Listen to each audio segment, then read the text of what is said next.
It's a tremendous pleasure to be here with all of you. Thank you for coming. And obviously a tremendous pleasure to welcome our guest, Rachel Ikeme. Let me tell you a little bit about Rachel and how it intersects with my history.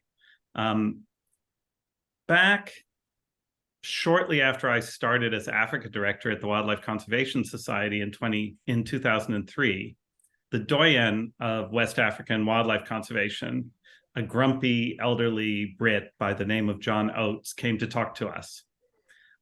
Oates pitched a project to save the recently identified cross-river gorillas, the most endangered great ape in Nigeria and Cameroon. Now, Nigeria, of course, is oil-rich, densely populated, intensely entrepreneurial, not an easy place to do conservation. And Oates described 150 cross-river gorillas split between isolated populations. He seemed to like lost causes, and the gorillas seemed to be one of them. 20 years later, thanks to Oates, his proteges, WCS, and support from Rainforest Trust donors, among many others, the gorillas are still hanging on and in fact increasing. But the rest of that is a story for another day. Oates's next windmill after cross-river gorillas was an even more endangered primate in an even more difficult place, the Niger Delta red colobus. These monkeys live only in the oil-saturated, gun-saturated ecosystem on the brink, which is the delta of West Africa's largest river. They eat the leaves of a tree species found only there, and no one has managed to get them to breed in captivity. Who would possibly be brave or crazy enough to face the oil companies, the armed rebels, the toxic pollution to try to save them? Well, enter stage left Rachel Ikeme. After graduating in public administration from the Ahmadu Bello University in Nigeria, Rachel happened onto an ad for interns with the Nigeria Conservation Foundation. She went on to do a master's degree in conservation leadership at the University of Kent in the UK and founded her own NGO. After the Wildlife Conservation Society tried and failed to save the Niger Delta red colobus, Rachel gamely took on this challenge as her own. She has won the prestigious Whitley Award and been shortlisted for the Tusk Award, is co-vice chair of IUCN's African Primate Specialist Group, and co-founded the African Primatological Society. Today, Rachel is going to talk to us about her crazy, brilliant, and ultimately successful efforts to save the Niger Delta red colobus from extinction, and to begin to reclaim this globally important ecosystem for its human and non-human inhabitants. So Rachel, what a pleasure and honor it is to have you with us today. Welcome. And I know that you're going to start out with about a 10 or 15 minute PowerPoint talk. So over to you. Thank you very much, James. I really appreciate that introduction. And good morning, good afternoon, good evening to everybody from wherever you're joining us from. And such a pleasure to be here to speak to you today about my work. Next slide, please. I've been so well introduced, I mean, beyond my own expectations, actually. And so there is no much introduction to be done yet. So just to repeat, I'm Rachel Ikeme. My NGO is called the Southwest Niger Delta Red Colobus, Southwest Niger Delta Forest Project. Next slide, please. So this is the Niger Delta red colobus monkey, and a pretty array of pictures that I've put up here. Incidentally, before we started the conservation intervention work we're doing now, there were hardly any pictures for this monkey, but thankfully today we have a lot of photos from them. So today my presentation is actually going to be in 3 parts. I'll talk about one troubled primate in this troubled region and our integrated approach to conserving this primate at the brink of extinction. Next slide, please. And so, yeah, first of all, the Niger Delta red colobus monkey scientifically is known as Colobus epiene because it's found only in central Niger Delta, Nigeria. And in the map you would see here, it's the entire range of the monkey, and it's found only in one particular state in Nigeria, which is Bayelsa State, and Nigeria is divided into 36 states. So Bayelsa is in the southernmost parts of Nigeria, and then a very small state for that matter. So the Niger Delta red colobus monkey historically is ever known to occur in 1,500 square kilometers of land area, and that's pretty small for any species. Next slide, please. So when we said so before I talk about how we set out and how I came into the work I'm doing right now with conserving the Niger Delta red colobus monkey, just a little bit of a background or context on the environment or the landscape where this monkey is found. So it's found, like I said earlier, as the central Niger Delta. The Niger Delta has the largest, is the largest river delta in Africa, the second largest swamp forest on the continent, covering 15,000 square kilometers, and the third largest contiguous mangrove in the world. So which makes this area biologically very, very important. Next slide, please. But also, you will find that despite the fact that this ecosystem is very, very important, this map here shows you the reality on the ground. So while it's important, why is a vital ecosystem, it's actually right underneath this ecosystem is what people refer to as black gold, which is crude oil. So what you see there on the map is oil concession map, oil concessions and oil pipelines that's been drawn out actually on ground in the Niger Delta. So it's a hub of economic activities. It actually supports or it contributes 90% of Nigeria's national revenue. So that shows you how much importance is attached to this region and why there is a lot of controversy also associated with this area. Next slide, please. So if it were just the concessions and piecing up the land into bits and pieces, then it wouldn't have been so bad. But what makes it really bad is that there is a lot of atrocities committed in this same landscape.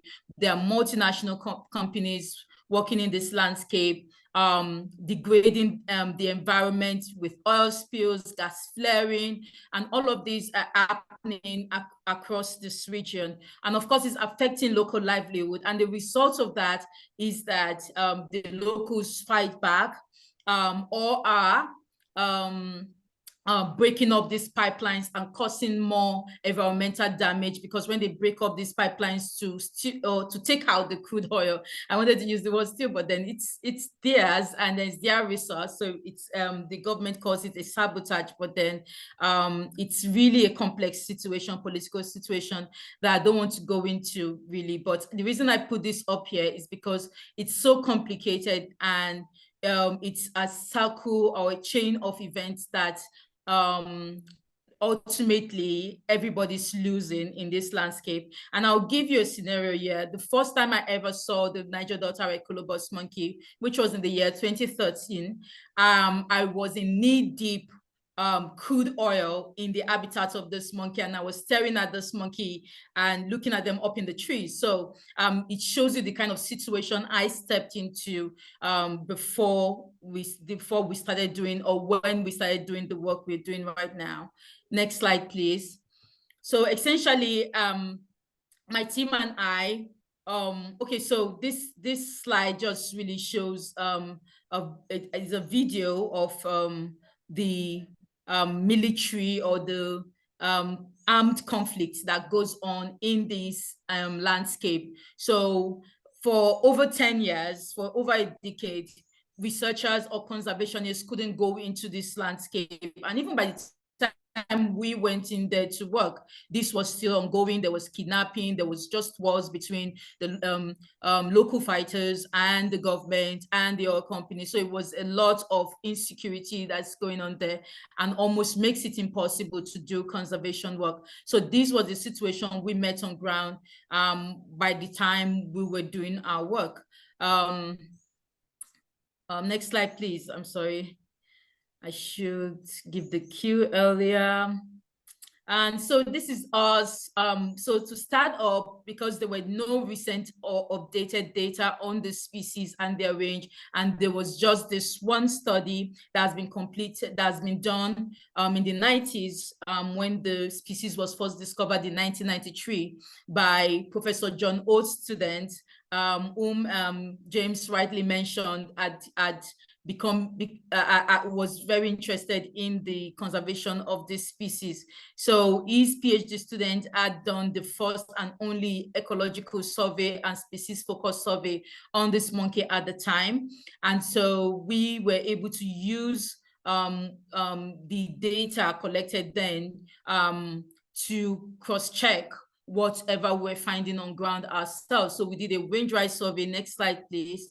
And the results of that survey really was very depressing, actually, because out of 16 communities or communal forests where the species had first been identified or highlighted to have to range or to survive in, we found only 4 of these areas that where this it was only in 4 of these areas this species still occurs. So the population had become so dangerously low, and we're talking about population from about 10,000 that was estimated in the 90s, and now we're in the 2000s, and we were having less than 500 individuals we recorded during this range-wide survey.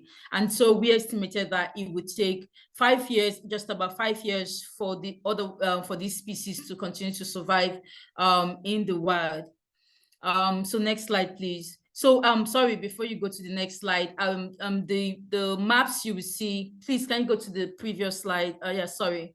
So the maps you would see on the right hand side of your computer, at the bottom, the map on the bottom shows the 2 areas where we identified this monkey populations, the species population, to still be viable. And we had proposed to the government or to conservation organizations that urgent intervention was needed for this species to survive in these 2 sites where they still where their population was still viable. Next slide, please. So we identified the threats that were driving this species to that was threatening to drive this species to extinction. And so, of course, besides the complicated issues with oil exploitation, there was artisanal logging. Remember, I mentioned that livelihoods, because historically or traditionally, the people of the Niger Delta region, especially in this part where this Niger Delta red colobus monkey exists, are traditionally fishermen, but that's because the fishing resource was dwindled or had been severely damaged because of the oil spills in the water, they had to turn to something else for a means of livelihood, and many of them turned to logging. And so the logging was unchecked, was so widespread, and in fact, I don't know what to say. I mean, it was at a rate that it was, I'm not sure, it was very difficult to really know whether there were forests that could survive under such pressure.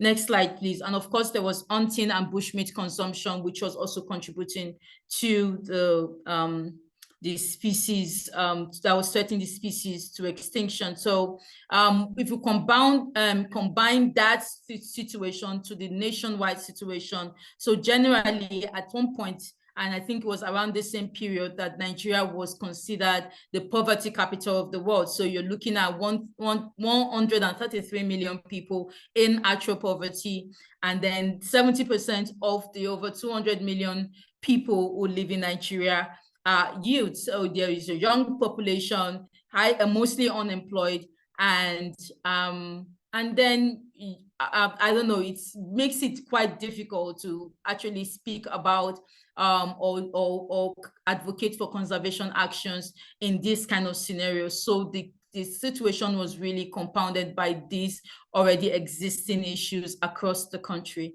Next slide, please. So, but then a situation like this, I think personally, I always tell my team and I, we have this slogan we say amongst ourselves: never say never. So we see a very hard situation and we say, what can we still do to bring a solution to this situation? Because we are the ones who are seeing it firsthand. We are seeing the problem, and how can we help the situation? Next slide, please.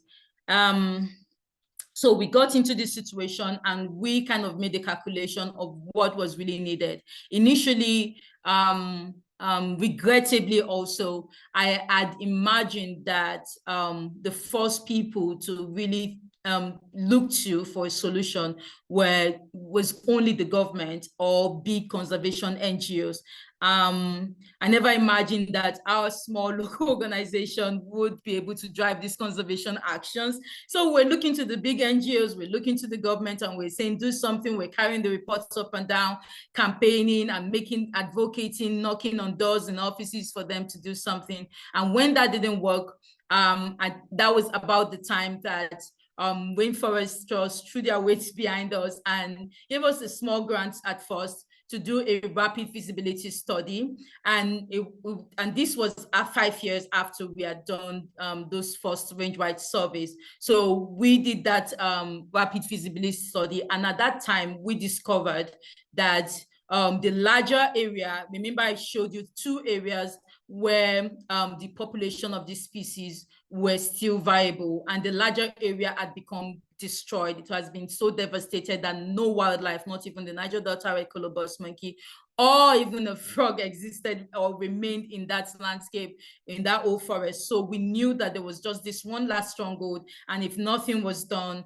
we would lose this species forever. So of course we did the calculations we needed, and we turned to the communities that this is your heritage, you need to do something about it. So we did a very inclusive stakeholder engagement and policy advocacy. We did some outreaches in these communities. We continued with our research and monitoring at this time.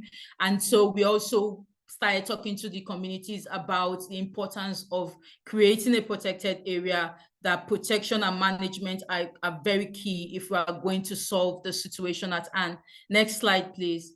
And so as part of also the fund we got from the Rainforest Trust, the rapid feasibility study grant, we're able to take some of the photo you will see on the topmost on the top part of this slide is the time we took the representatives of the Apoi community, which is in Bayelsa State. That is the community in that the community that owns the communal forest where this species has managed to hang on. So we took some of their leaders or their representatives to the only community-based conservation area that existed in Nigeria at that time, which is in the eastern part of Nigeria. That's for the Cross River gorilla. Again, James made a mention of this, and we took them there just for them to also see for themselves what community-based conservation will really look like for them, and so that they can borrow from or ask questions from anything they would do there. So that was part of our stakeholder engagement approach. So that photo there was when they went there, they shared they did sort of like an exchange program with the leaders or the chiefs in that community. It was very enlightening and eye-opening for them. So it was like a stepping stone to where that got us to where we are. So it was after that visit that they returned home, started speaking to their own other members of the community. And that photo down on the bottom left, on the bottom right, sorry, it was where we signed the MOU. That's me shaking hands with the chief council chairman and the chairman of the CDC in the community, signing the MOU that we should go ahead and conserve the species. Next slide, please. So yeah, it was at the time after we signed this MOU.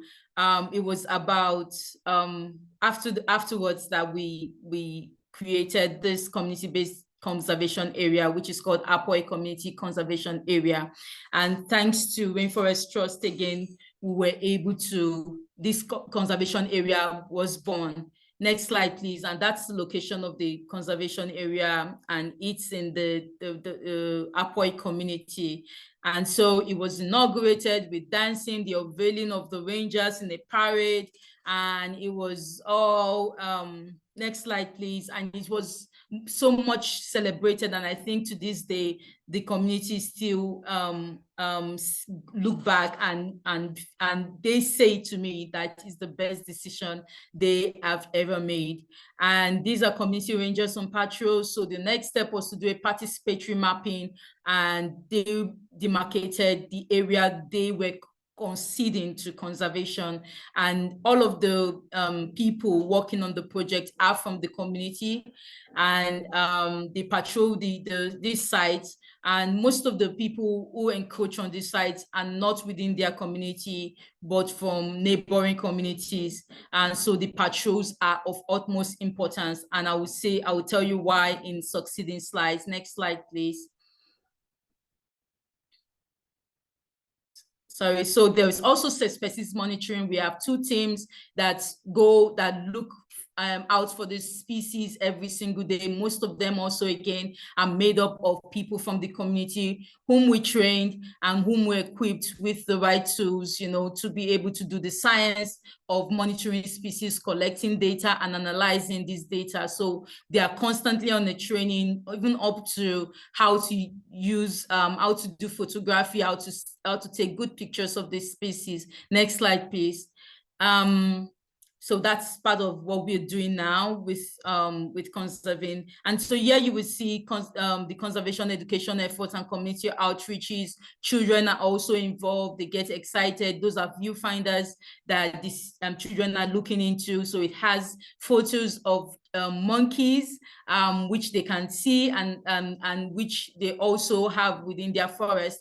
And so they are able to appreciate what they have in this forest. And so many of these children, I would say, have become so sold out to conservation, and some of them have started indicating interest of being conservationists themselves. And so we also use important celebratory days of some environmental celebratory day or species days to also drive home the message or sensitize the community further on conservation. Next slide, please.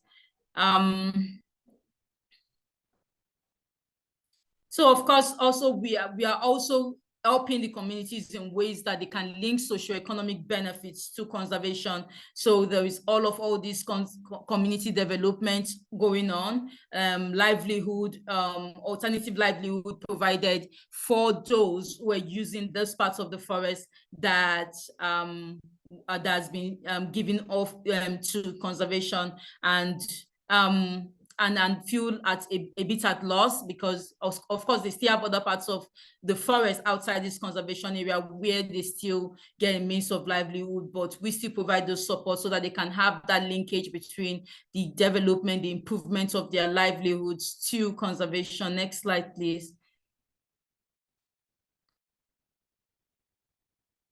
And so finally, I think just to highlight that these are the conservation actions, outcomes that I feel are so important. Of course, apparently, we've started experiencing species population increase.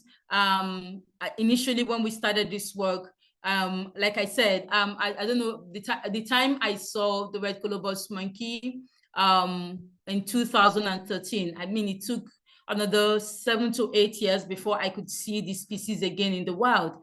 It was that hard to see the species in their natural habitat. But today, we even take photos of these species with our cell phones.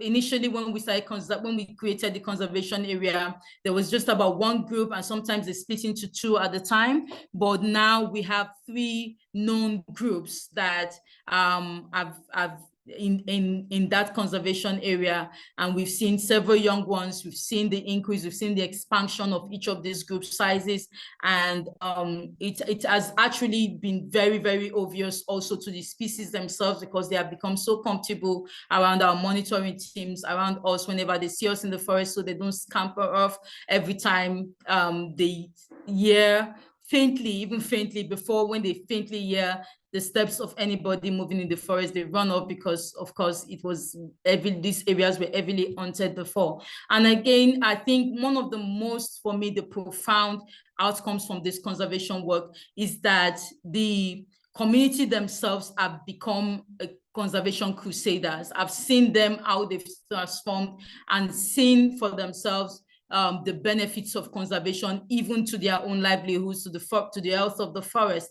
They are beginning to really attach value to not just the species, but to the trees, to the plants, and everything else that is in their natural environment.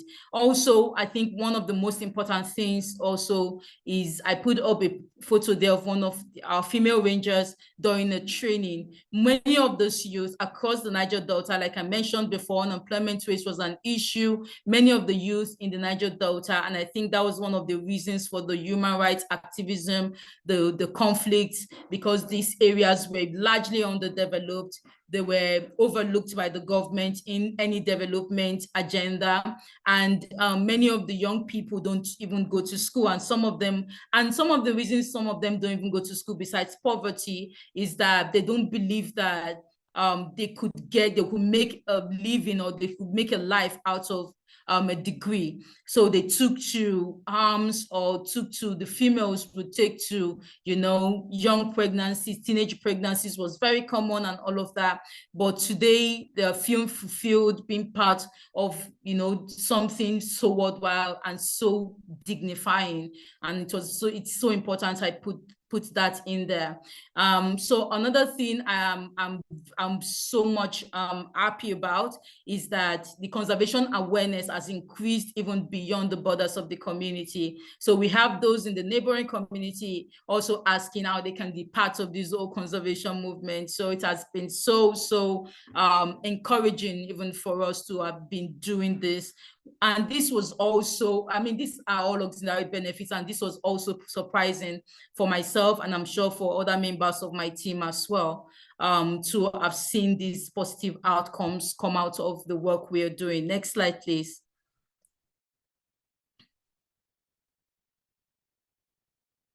I just put this out here because it's not just the Niger Delta red Colobus monkey that is benefiting from these conservation efforts. There are other critically endangered species as well that are benefiting from these efforts: gray parrots, pangolins, red-capped mangabe, West African dwarf crocodile, home-singed-back tortoise. All of these are critically endangered species that are also benefiting, that are found in this forest, also benefiting from these conservation efforts. Next slide, please.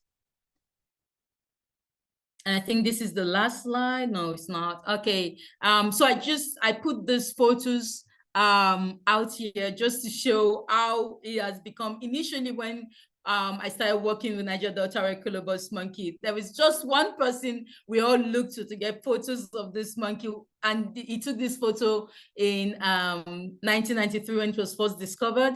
But today we have an array of photos, and we are actually spoiled for photos, and now we're thinking of doing professional photography with all of these. And it wouldn't have been this way if we hadn't done conservation.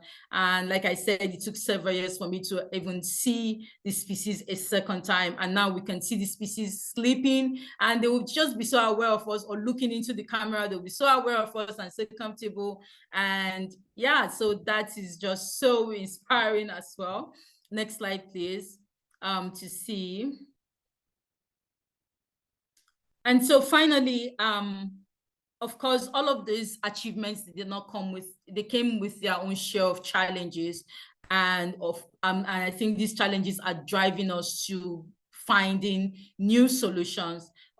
This area, which we have helped to conserve and help to manage, has quickly become a biodiversity island. Other areas have become so devastated that they are looking to this area to log wood. So the neighboring communities are beginning to put pressure on these small, relatively small conservation area where they still feel it's relatively intact, and there's still timber valued trees standing in these areas that they feel like could help their own living, because their own forests have been completely devastated. So our plan now in expanding is to create more suitable habitats for a growing species, but at the same time co-opt these neighboring communities into conservation, and in a way that they also can be part of the conservation movement.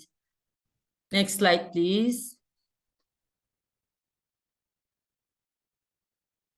So of course, I'm standing here representing all of the wonderful people who work with me in the field.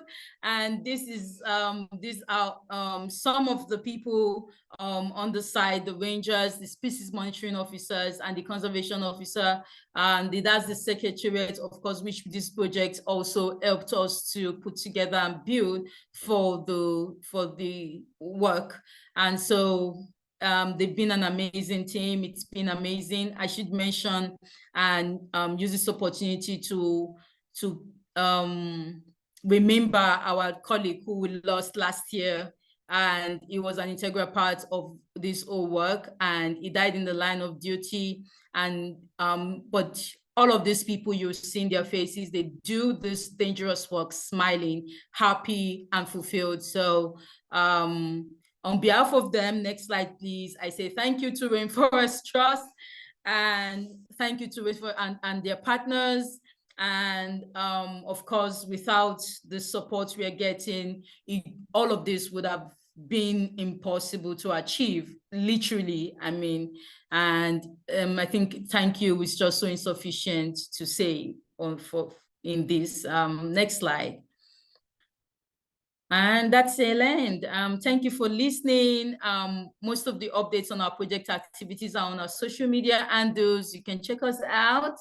And I just hope we can engage with any of you. If you feel like engaging with us on any of these social media handles, feel free. And thank you so much for listening. Hey, that was lovely, Rachel.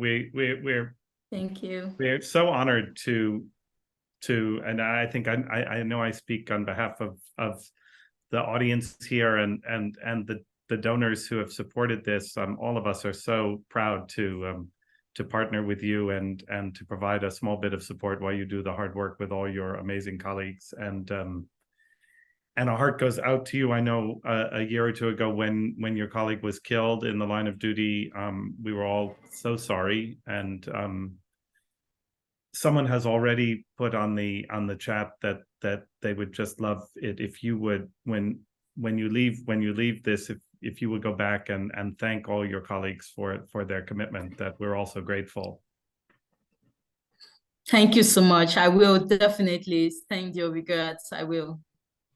Let me ask one or two questions, and for all of you who are joining us today, please do feel free. I see people are starting to populate the questions. We'll try to get to all of them. If we don't get to any of them, we can follow up in writing afterwards. But first of all, about how many monkeys are there, do you think, living in the Niger Delta, Red Colobus? We believe that we've not done, and we are planning an actual population count this coming dry season, which is from November to around February.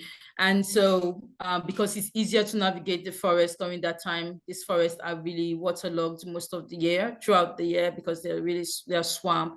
But now our best guess is that there are about 200 to 300 in this conservation area where we're conserving them. We don't know if there is anyone outside this conservation area still surviving. We hope we could check at some point in time, but for now we believe the total population of this monkey is around 200 to 300 individuals. It sounds like looking to see if there are any stragglers left in the rest of the Delta is a pretty important priority. Is that Is that something that it must not be easy to do? Certainly. I mean, even this, it's so many times, and I'm so sorry, James, because so many times, maybe sometimes I do this presentation, I make it sound or look easy to get in the Niger Delta and look at monkeys, do your research and do conservation. It's really, really difficult. And this, and I always say this, as much as people give us these accolades for doing this work and achieving this I would say it came as a surprise for us. It's not like we went in there knowing for sure that we're going to conserve these monkeys, the population is going to increase, the community is going to embrace all of this approach we're doing, and there will be so good, a seamless cooperation.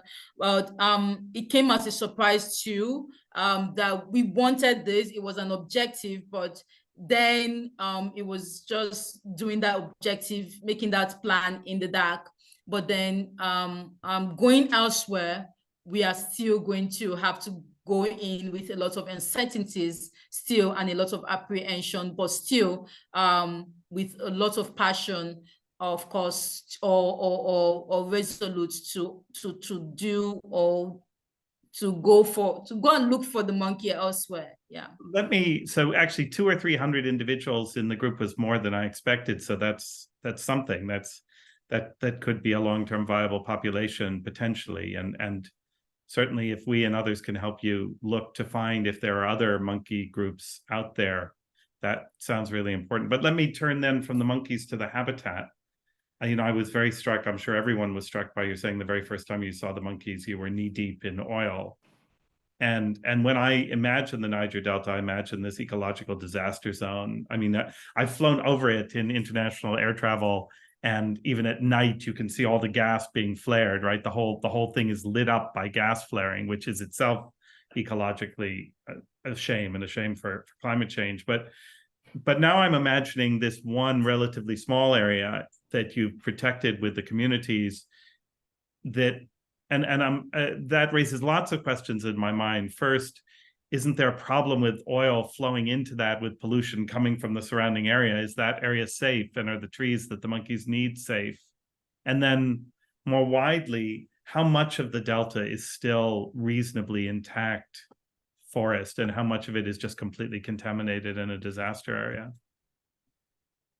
Oh, that's a very good question. And let me just say, first of all, one of the oil spill I mentioned happened more than 10 years ago, just about 10 years ago, that I was in knee deep looking at this monkey. So with the conservation work we're doing, we have seen how the nature has cleaned up itself. And then, of course, there is no pollution around that area where we're working, and the waters have become clean. And one of the results of our conservation work, and which I think really also helped in increasing the community's cooperation, is that their fish stock to have multiplied, and they've seen how the health of the forest is also affecting all the rivers and all of that. So that's helpful. But I think one of the interesting things, I don't know if I should share this story. So there was a time the rangers came across some people cutting down a tree. I don't know if I mentioned that the Niger Delta Colobus itself was restricted in its range because of some food trees which it only eats, and that's the reason why it doesn't live outside. It can't survive outside the forest. It's a very forest dependent species. And so everybody in the project, in the community, everybody's aware of this. And so they saw some of these oil workers making way for a new pipeline and cutting down one of the tree for the species. And this was outside the conservation area. And this community staff that's part of the conservation effort, they started beating up this guy. And it created some kind of small controversy for us with the oil company in question, and how and we found a way to resolve it. But I think interestingly, this story just really portrays how this community themselves have really become they really embrace this whole conservation approaches, and they've seen it work, not just in terms of preserving species and wildlife, but they've seen it directly affect their own health as a community, and their environmental health and all of that is being impacted by it. So I think for that area there is no issue. I would doubt there are very few areas left that are still relatively intact, very, very few, and that's because areas that have not been devastated by oil spills, gas flaring, and all of that they're also facing threats from artisanal logging that is so widespread and going on so unchecked. So those are the real threats that are facing the natural environment generally, or the entire landscape in the Niger Delta. I can't say for sure that how many areas are still remaining. I mean, it would require a lot of, travels within the area to update my knowledge about it. But one thing I think I should mention is that prior to creating this community-based conservation area, there was literally no formal protected area in the whole landscape. That's 15,000 square kilometers of swamp forest and a larger up to 30 square kilometers of mangrove, contiguous mangrove. There is no single protected area, formal protected area in the whole of the landscape. Of course, they are designated forest reserves. Those are just on paper, and they have never been mapped on the ground. So this conservation area is the only formal protected area. So if at all in the whole landscape there are still intact rainforests, I mean, they are still under threat because they are not protected by anyone, and we are hoping that this conservation area will actually spark a movement amongst communities, because we've seen so many communities get interested and seeing for themselves how this one community has been transformed by conservation, and they can also or they can feel that they can also do the same in their own community. So we hope that it would really start something going in across the landscape. We've got some great questions coming in. Let me just pass on a few of them to you. So two people have asked, is ecotourism possible in this setting? It's a very good question, because we've gotten those interests coming in ever since we started posting photos of the Niger Delta Colobus on the internet. We've been getting these questions a lot. I brought up this question with the Commissioner for Tourism. There is actually a Commissioner for Tourism in the state, in Bayelsa State, and we've been in touch and we've talked at length on the possibility, but the worry is always the security. If we cannot guarantee 100% security for tourists, I think it will still remain a no, that tourism is not possible. I mean, even if it's just 80% security that can't be guaranteed, it's still not good enough for ecotourism.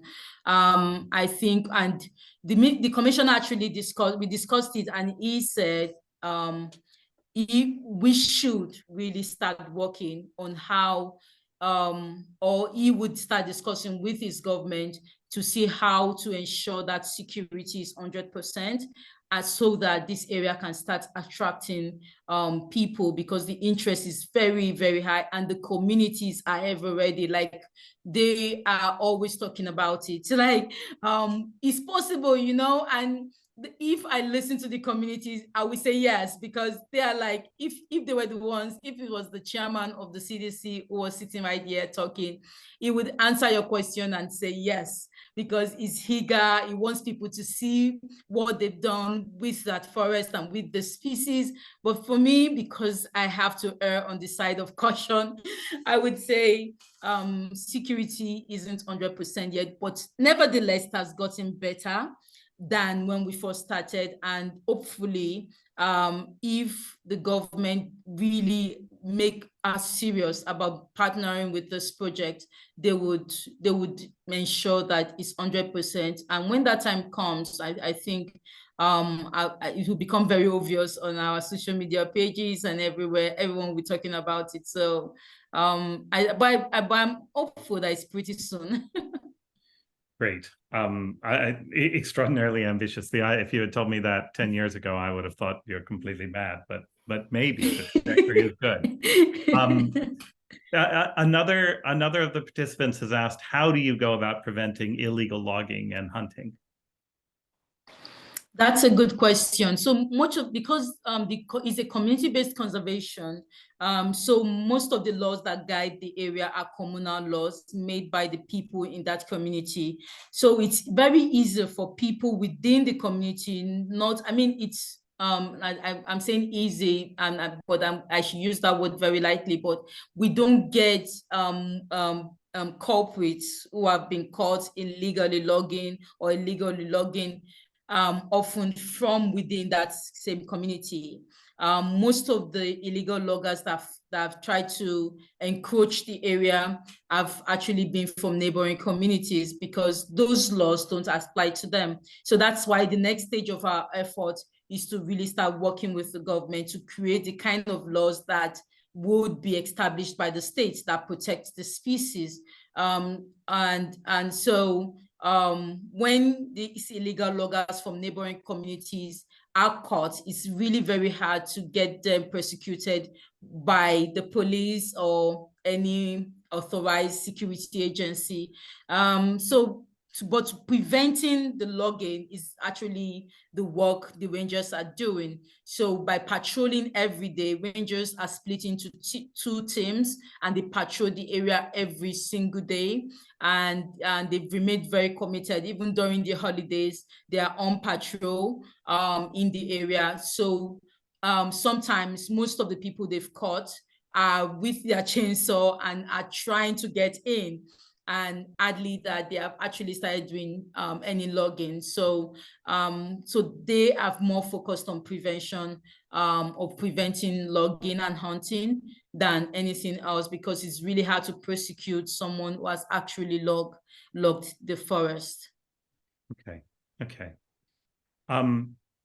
Author David Quammen, who is on our board, has two questions for you. First, a very simple one. What's the name of the protected area that you've created? And then related to that, has it been protected legally under Nigerian law? So is it a formalized, or is it just an informal thing that you've done with the community? It's a very good question. So the name of the conservation area is Apoy Community Conservation Area. So what we did at the beginning of the project was, when it was established, was to ask the community themselves to register themselves as a conservation association. So this is an idea that we borrowed from Imber Mountains, where they had gone for a field visit or reconnaissance visit prior to establishing the area. So they created the Apoy Community Conservation Association, and that is registered with the government. So as an association, they have the right to create laws within that association that governs the forest, that governs what they do in that community. So that's one of the ideas we had to sort of formalize this. With the government, we went to the federal government and we mentioned the importance of conserving this area. And even before the rangers could really start duty, and especially because this is a security sensitive area, the government needed to be aware and very involved with uniformed men walking about in the forest there. So we got the consent of the federal minister, and we got an approval later for the establishment of the conservation area.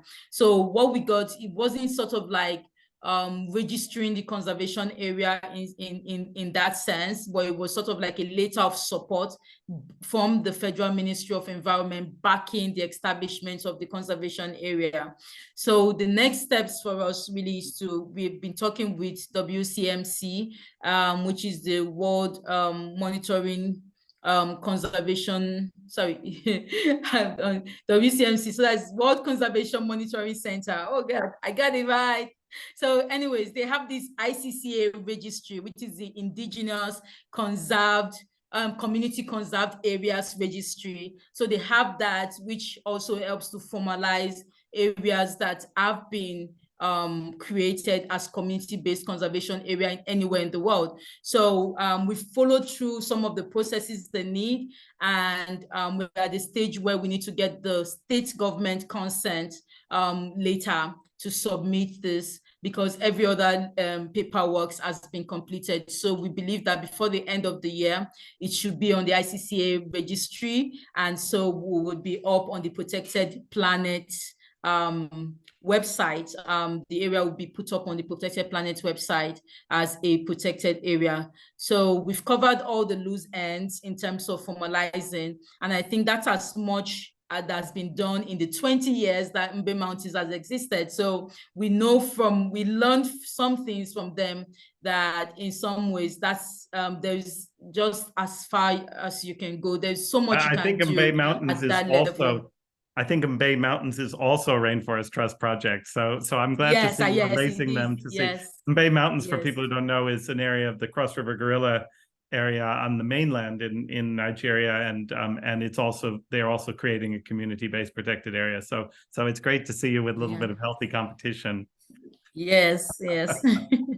Well done. Two of our people have asked about the opportunity to expand the protected area, and I think you had mentioned surrounding areas. You had mentioned that perhaps some of them need reforesting or ecological restoration. I don't know if there's any remaining areas that are intact that you could add. Do you have any ambitions or plans to share with these people? Yes, definitely. I mean, the plans are already on go, as in more or less the plans. We've started making plans already for that expansion.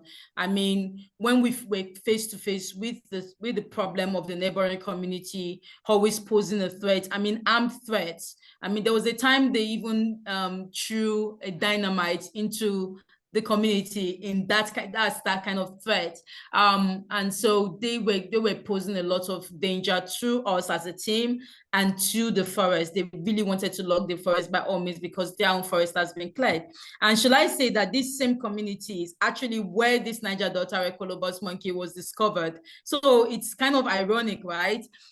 So we are working to bring in these neighboring communities in a way to also expand the project, not just expand the project, but expand and create suitable habitats for the Niger Delta Colobus monkey. Already I've mentioned that in the 2+ years we've been conserving these animals, we've seen an expansion, we've seen an increase in the number of in their population. So at some point, if this growth continues steadily, they will certainly need more suitable habitat for which they can occupy. So I think it's rather just timely for us to start work on trying to expand this area. So adjacent forest areas, or used to be forest areas, which are now devastated, we want to work with these neighboring communities. That way they would stop posing a threat. First and foremost, they would be part of what we are doing.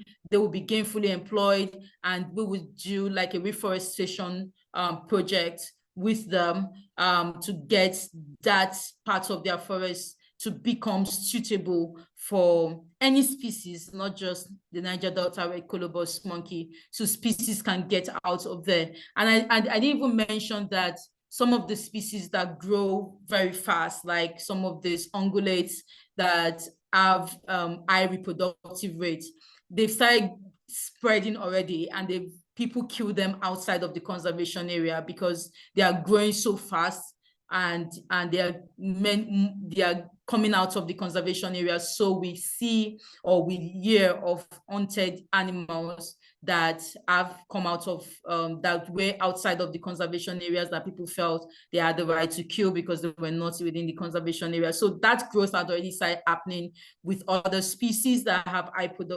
reproductive rates. But and so the expansion is timely, is so needed right now, and it's actually work we are just beginning. And we started talking to, of course, Lorraine Barrett with Rainforest Trust, who is our conservation officer.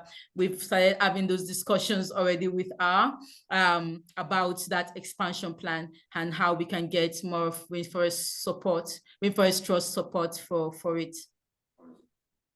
Thank you.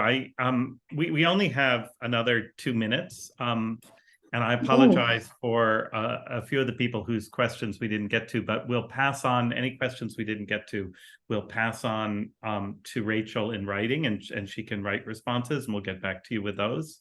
But I think we covered most of the questions. But I'd just like to ask you, if you zoom back, I mean, you've been so deep in this for 10 years, and the excitement and the danger and the grief and the accomplishment. But if you zoom back, what do you imagine the Niger Delta should or could look like in 20 or 30 or 40 years from now? That's a really good question. Like I mentioned before, some of these accomplishments really did come as a surprise to even me. I'm quite an optimistic person, but seeing what we have managed to do and get achieved in the last couple of years, in the last few years, has made me become very hopeful for the whole of the Niger Delta region. And like I said earlier, this work we're doing could actually become a model. And it was actually the past federal minister of environment who mentioned this to me. And she said there were so many species across the Niger Delta that have not even been studied yet, and some of them critically endangered, like the pygmy hippopotamus, like the manatees, and these species. And even at the fringes of the ocean, we have the loggerback turtle and all of that. And these animals are being killed or hunted or captured by people. And this work we're doing could really be a model that will start a chain of should I say, it will actually spread across that region. More communities could actually borrow from what we're doing and do the same, or the government could borrow from what we're doing and try to implement it still in other communities across the region. So 20 years from now, we've seen only one formal protected area. We could have 20 to 30 protected areas across this region that's protecting very, very important species. And I don't think that hope is too ambitious. I think I see the possibility now better than I would have seen it 10 years ago. So yeah. Well, if anybody can make it happen, Rachel, it will be you. We're so grateful for the work you're doing on all of our behalf in such a difficult place, although clearly also a beautiful place and an amazing place. And we're so grateful that you've taken the time to spend with us today. Thank you. Thank you, sir. Thank you so much. Thank you, everyone. And thank you all for joining us. We're really grateful for your time and your interest. It's extraordinary. And we look forward. The next one of these sessions we hope will be in October, and will be on the topic of all of the exciting conservation work going on in the Brazilian Amazon. So I hope to see some of you then. Thank you so much for joining us. Thank you, Rachel. Bye.